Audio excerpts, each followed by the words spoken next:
आज के सेशन में हम लोग बात करने वाले हैं कूलॉम्स लॉ के ऊपर, ठीक है, जो इलेक्ट्रोस्टैटिक्स चैप्टर में है और ये मोस्ट इंपॉर्टेंट टॉपिक बन जाता है। तो देखिए इलेक्ट्रोस्टैटिक्स ऑफ कूलॉम्स लॉ में क्या बोलता है। स्थिर वैद्युत बल के बारे में सबसे पहले हम लोग देख लेते हैं कि स्थिर वैद्युत बल है क्या। इलेक्ट्रोस्टैटिक फोर्स जिसको बोलते हैं इलेक्ट्रोस्टैटिक फोर्स जिसको बोलते हैं स्थिर वैद्युत बल।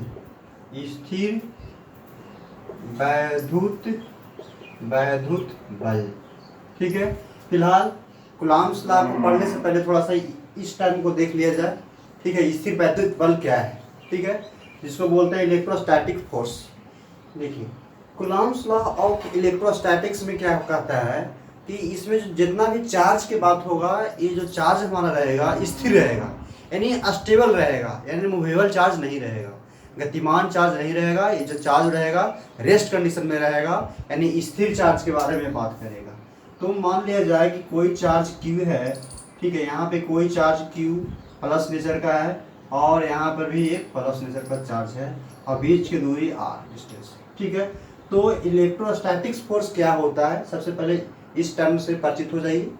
तो स्थिर वैद्युत बल क्या है, तो दो स्थिर आवेशों के बीच, मान लिया जाए कि आवेश ए है और ए पॉइंट पे और ए पॉइंट पे बी है, तो दो स्थिर आवेशों के बीच लगने वाला जो फोर्स होता है, लगने वाला अट्रैक्शन फोर्स, लगने वाला आकर्षण जो बल होता है, उसी को बोलते हैं इलेक्ट्रोस्टैटिक्स फोर्स, या डेट मींस इसको बोल सकते हैं the force of attraction between two charges is called electrostatics force.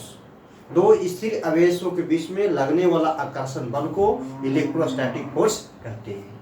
तो यानी इससे साफ निष्कर्ष निकलता है कि दो चार्ज रहेगा, स्टेबल चार्ज रहेगा, यानी विराम में कोई दो चार्ज रहेगा, विराम में दो चार्ज रेस्ट कंडीशन में, और ये दोनों चार्ज एक दूसरे को कितना मतलब अट्रैक्ट कर रहा है, यानी एक दूसरे को खींच रहा है, उसी के मतलब बोलते हैं स्थिर वैद्युत बल। अब देखिए हम लोग जानते हैं कि प्लस और प्लस चार्ज जो होता है एक दूसरे को क्या करता है, रिपेल करता है, दूर हटाएगा, और प्लस और माइनस चार्ज एक दूसरे को अट्रैक्ट करेगा। तो मान लिया जाए कि इस फोर्स के कारण, देखिए इस चार्ज के कारण पॉइंट ए वाला जो चार्ज के कारण यहाँ पे जो पॉइंट है, इस पे जो बी पर जो फोर्स लगेगा, क्या लगेगा, अट्रैक्ट करेगा, रिपेल करेगा, ये विकर्षित करेगा, दूर हटाएगा। तो एफ ए द्वारा जो फोर्स लगेगा, ए एफ ए लगाएगा। अब इस पॉइंट पे जो लगाएगा, कौन लगाएगा, तो चार्ज बी लगाएगा, तो यहाँ से ही एफ बी लगाएगा। अब कितना लगाएगा उसी को हम लोग बात करने वाले हैं, किसमें, तो कूलॉम्स लॉ में, ठीक है। तो फिलहाल अभी देख लिए कि जो इलेक्ट्रोस्टैटिक्स फोर्स होता है, स्थिर वैद्युत बल होता है, दो स्थिर आवेशों के बीच में लगने वाला जो फोर्स होता है, और वो जो फोर्स का नेचर होगा आकर्षित करने का जो होगा, अट्रैक्शन होगा, यानी दो स्थिर आवेशों के बीच में जो आकर्षण बल लगता है उसी को स्थिर वैद्युत बल कहते हैं। और स्थिर वैद्युत बल का जो वैल्यू होगा, ये जो इनके अनुसार निकाला जाएगा, कूलॉम्स लॉ में हम लोग पढ़ेंगे। तो फिलहाल ये जान गए कि स्थिर वैद्युत बल क्या है। अब देख लेते हैं हम लोग कूलॉम्स लॉ, ठीक है। कूलॉम्स लॉ क्या कहता है कि दो को चार्ज रहेगा, पॉइंट चार्ज, ठीक है, दो चार्ज रहेगा, ठीक है, पॉइंट चार्ज, ठीक है, बहुत छोटा सा चार्ज रहेगा, इसके बीच में ये रिलेशन बताता है कि इन दोनों चार्ज के बीच में लगने वाला फोर्स का वैल्यू क्या होगा। फिलहाल इसको जानने से पहले एक हम लोग 9th या 11th क्लास में हम लोग पढ़े थे, ग्रेविटेशनल फोर्स के बारे में हम लोग पढ़े थे। देखिए उसी का जस्ट एकदम सिमिलर है, उसी का जस्ट एकदम सिमिलर है, देखिएगा बहुत मजा आएगा।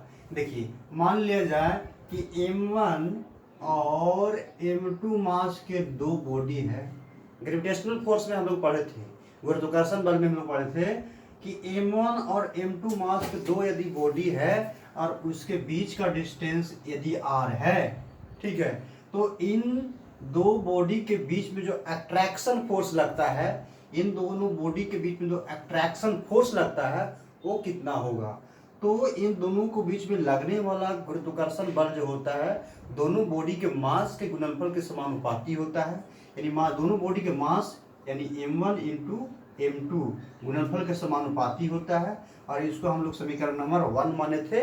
और इन दोनों बीच के जो दूरी है, दोनों बॉडी के बीच का जो दूरी के होता है, वर्ग के व्युत्क्रमानुपाती यानी रेसिप्रोकल होता है स्क्वायर के, यानी वर्ग के व्युत्क्रमानुपाती होता है। और यहाँ से हम लोग इक्वेशन 1 और 2 को देख करके क्या किए थे कि जो m1 है इंटू m2 है और ये बटा में r स्क्वायर आया था, और यहाँ पर जो है एक प्रोपोर्शनल का साइन हटेगा तो यहाँ से एक g आता है, कैपिटल G जिसको बोलते हैं, और यहाँ से एक कांस्टेंट है और m1 इंटू m2 बटा में r स्क्वायर, ठीक है, यहाँ पे एक कांस्टेंट है, जस्ट इसी का जैसा एक सिमिलर है, ठीक है, ऐसा है, ठीक है। तो हम लोग देखिए ये ग्रेविटेशनल फोर्स में क्या देखे थे कि इन दोनों मास के बीच में जो लगने वाला फोर्स है दोनों बॉडी के गुणनफल के समानुपाती और बीच के दूरी के वर्ग के व्युत्क्रमानुपाती होता है। और यहाँ से समीकरण 1 और 2 से ए आया था, और यहाँ पे ए प्रोपोर्शनल हटा तो ए कांस्टेंट आया था, और इस कांस्टेंट का वैल्यू ए है।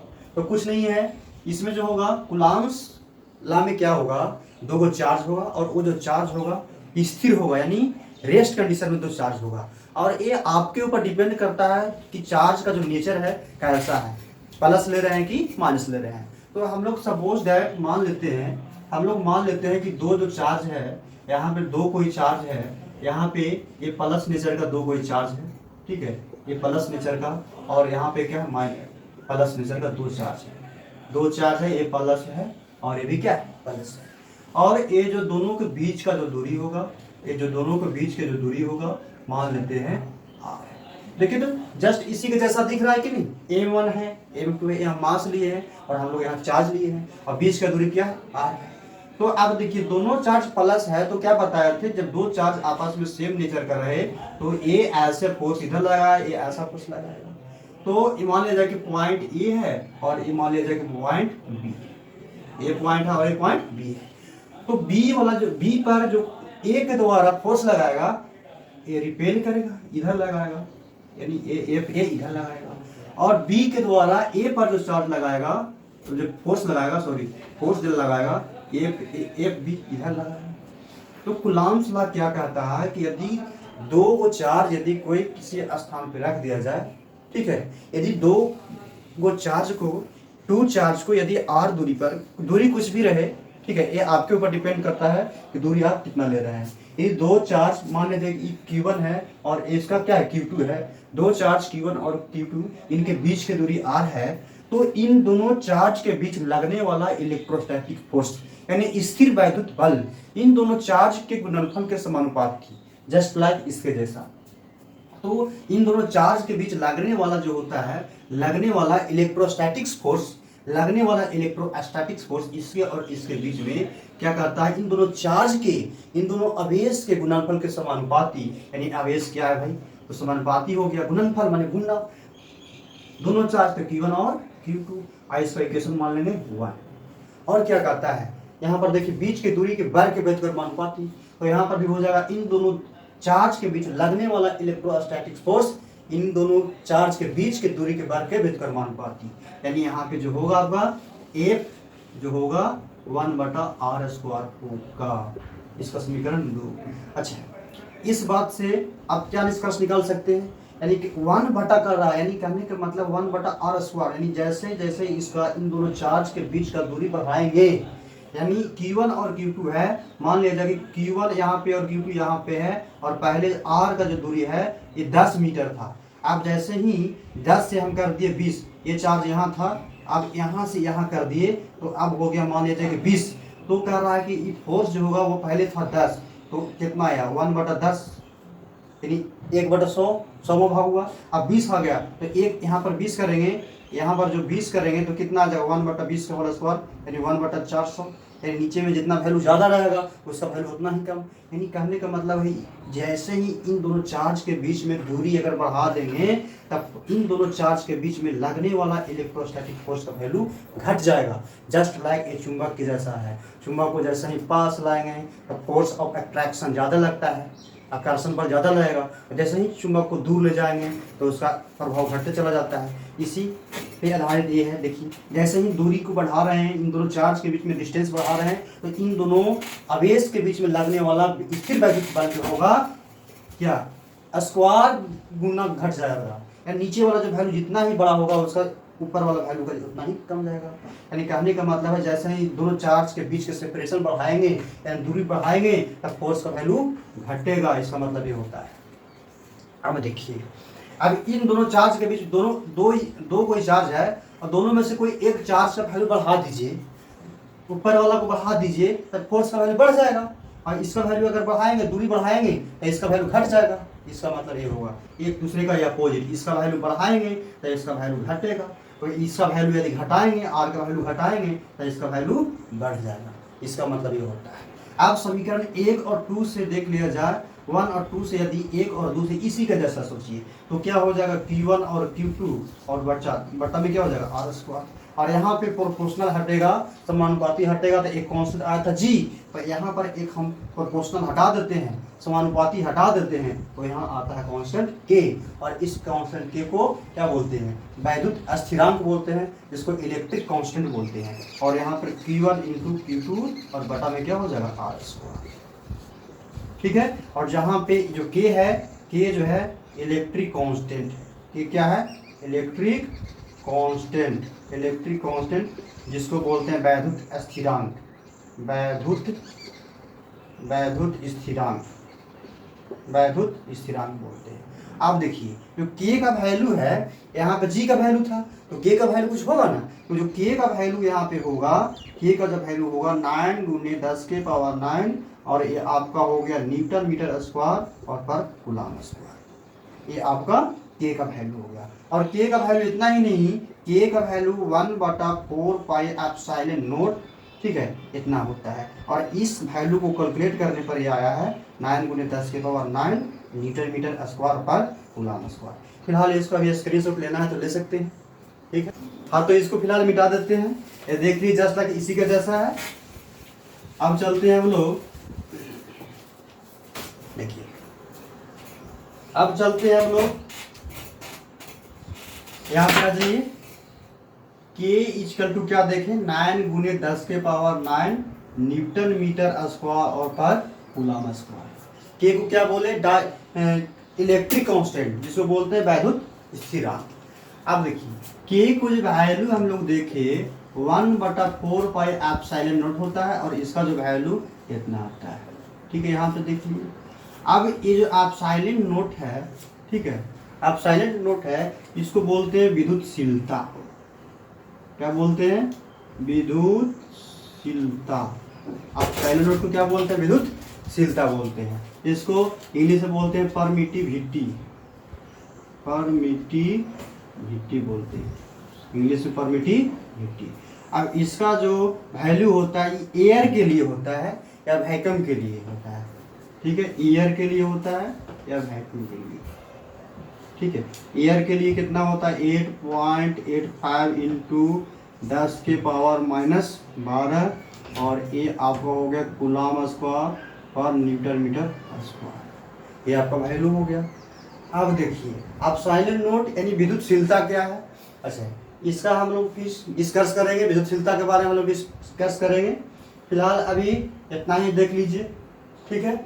अब इसे लैंग्वेज के रूप में थोड़ा देख लेते हैं हम लोग, इसका जो कूलम ला क्या कहता है लैंग्वेज के रूप में हम लोग लेते हैं, ठीक है। कूलम के नियम के अनुसार क्या लिखा गया है, यदि दो आवेश Q1 और Q2, दो आवेश Q1 और Q2 तथा उनके बीच की दूरी क्या है R है, तो इन आवेशों के बीच इन दोनों आवेशों के बीच लगने वाला स्थिर वैद्युत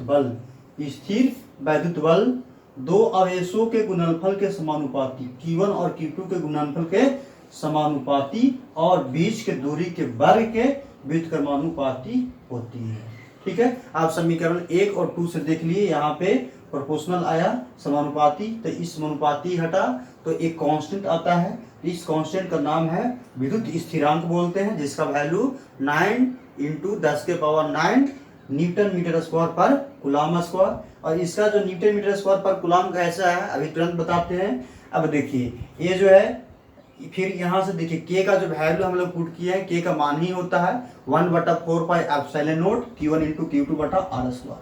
अच्छा एक बात देखिए, ये जो एप्सिलॉन नॉट है इसको बोलते हैं वैद्युतशीलता, जिसको बोलते हैं इंग्लिश में परमिटिविटी। अब वैद्युतशीलता क्या है, ये माध्यम के लिए अलग अलग माध्यम के लिए इसका जो वैल्यू होगा ना अलग अलग होता है। एक तरह से ये मीडियम का जो है इन दोनों के बीच में जैसे Q1 और Q2 कोई चार्ज रखा होगा तो क्या एयर में अभी रखा हुआ है, यदि यही चार्ज को कहीं पानी में रख दे या ऑयल में रख दे यानी अलग अलग मीडियम में रख देंगे तो उसका वैल्यू ये है। ठीक है, यहाँ फिलहाल अभी समझिए कि एब्सोल्यूट नोट है जिसको परमिटिविटी बोलते हैं और ये है क्या है वैद्युतशीलता होता है। इसका जो वैल्यू होता है 8.85 × 10⁻12 कूलम स्क्वायर प्रति मीटर स्क्वायर। फिलहाल इसको स्क्रीनशॉट लीजिए।